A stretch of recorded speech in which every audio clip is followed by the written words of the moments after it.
தொலைபேசி ஒட்டு கேட்பு விவகாரம் தொடர்பாக ஒன்றிய அரசின் உத்தரவு ரத்து செய்யப்பட்டுள்ளது. தொலைபேசி ஒட்டு கேட்பு விவகாரம் தொடர்பாக ஒன்றிய அரசின் உத்தரவு ரத்து செய்யப்பட்டுள்ளது.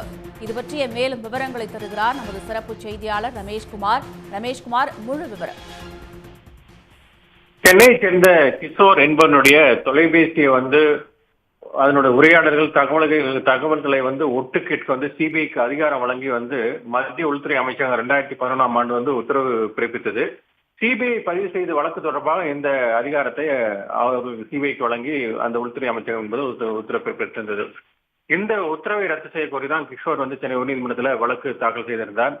இந்த வழக்கை விசாரித்த நீதிபதி ஆனந்த வெங்கடேஷ் சட்டப்படி நியாயப்படுத்தப்படாத வரை தனிநபனுடைய தொலைபேசி உரையாடல்களை ஒட்டு கேட்பது அந்தரங்க உரிமைக்கு விரோதமானது என்பதனால குற்றச்செயல்களை கண்டறிவதற்காக ரகசியமாக ஒட்டு கேட்பது அனுமதிக்கத்தக்கதல்ல என கூறி அந்த கிஷோரினுடைய தொலைபேசி உரையாடல்களை ஒட்டு கேட்க அதிகாரம் வழங்கி அந்த உள்துறை அமைச்சகம் பிறப்பித்த உத்தரவை ரத்து செய்து உத்தரவிட்டிருக்கிறார். மேலும் அந்த பொது பாதுகாப்பு மற்றும் பொது அவசரம் காரணமாக மட்டும் தனிநபர்களுடைய தொலைபேசி உரையாடல்களை ஒட்டு கேட்க முடியும் என்றும், நாட்டினுடைய இறையாண்மை, ஒற்றுமை, பாதுகாப்பு, வெளிநாடுகளுடனான நட்புறவு, பொது அமைதி, குற்றச்செயல்களை தடுப்பது போன்ற நிகழ்வுகளில் மட்டும் தொலைபேசி உரையாடல்களை ஒட்டு கேட்க அனுமதியளிக்க முடியும் எனவும் நீதிபதி விளக்கம் அளித்திருக்கிறார். இந்த வழக்குல பொது அவசரம், பொது பாதுகாப்பு எதுவும் சம்பந்தப்படவில்லை என கூறி அந்த உள்துறை அமைச்சக உத்தரவை ரத்து செய்து உத்தரவிட்டிருக்கிறார்.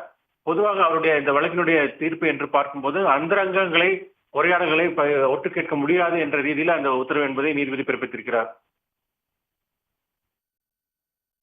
விவரங்களுக்கு நன்றி ரமேஷ்குமார். உடனுக்குடன் செய்திகளை தெரிந்து கொள்ள சன் நியூஸ் பெல் ஐகானை கிளிக் பண்ணுங்க.